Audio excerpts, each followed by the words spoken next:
lot to talk about with our market panel. We have Scott Martin from Kingsview Asset Management. He's also a Fox News contributor. And Kevin Kelly from Recon Capital. Kevin, whether you want to call it panic or not, there's a lot of selling going on. Selling into a crisis is never good, is it? No, it's not a good thing to do, especially on the timing front. I mean, do you know when to get back in? I mean, that's one of the biggest issues. And we saw technology sell off about 2%, and they have led this market today. So it seems like people are rotating out of the leadership and going to cash. But that's not a good idea because technology did very well this earnings season, conversely to what's happening in retail right now. And especially because they're increasing their dividends, they're doing share buybacks, they have the best balance sheet. So it's not a good time, especially when the hard economic data is doing well, like the durable goods report, as well as the jobs number. Scott, you are an eternal optimist. That's one of the reasons I love you. But I just want you to put on a pessimistic hat for the moment. Assume the worst happens. There is an attack, either from the North Korean side or a preemptive attack by the United States against North Korea.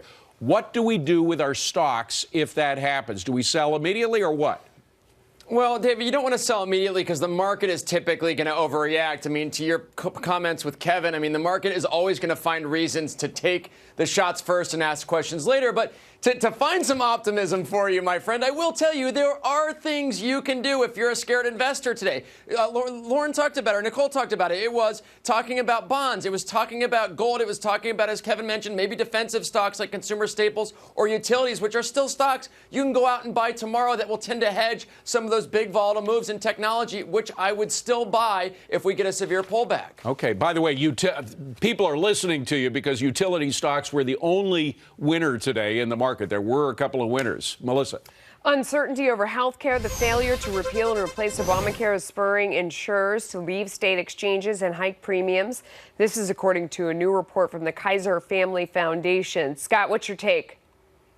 Well, look, Melissa, you know, the health care debate rolls on. And doesn't it feel like we're getting closer and closer to a single-payer solution? Now, nobody in Congress, I'm telling you, though, Melissa, I mean, nobody in Congress wants to come out and say that, at least as far as the Democrats. Maybe Bernie Sanders would be standing up clapping as we talk about this right now. But, you know, what's interesting is you look anywhere across the board here, and there has to be some pain on the insurers side. You know, Donald Trump came out in May and said, we're not going to pay ransom to the insurers. Well, look how well the insurers have done under Obamacare. Look how much funding they're going to get going forward, because you can't expect them to insure all the sick people that is expected to be taken onto their books. So therefore, they're going to make out like bandits, provided they're going to get that funding. Kevin, I'm in agony listening to that. I mean, he might be absolutely right, but it is beyond painful. Well, save me. Yeah, I mean, it's important to note that healthcare takes up about 17% of our GDP, and that's only growing because we have an aging population, and the health insurers have done very well. They're up 300% since Obamacare, and they actually do get cost-sharing subsidies back to them. So the problem that we're having is that you're not allowed to call it cost-sharing subsidies. Those are my tax dollars and our audience's tax dollars going into the pocket of insurance companies. I was just pointing out that they're getting them, and then they're still leaving certain exchanges. I mean, so that's the issue we need to get figured out. And healthcare is the second largest cost to employers. That's why wages aren't rising. So this healthcare debate needs to be fixed. I know.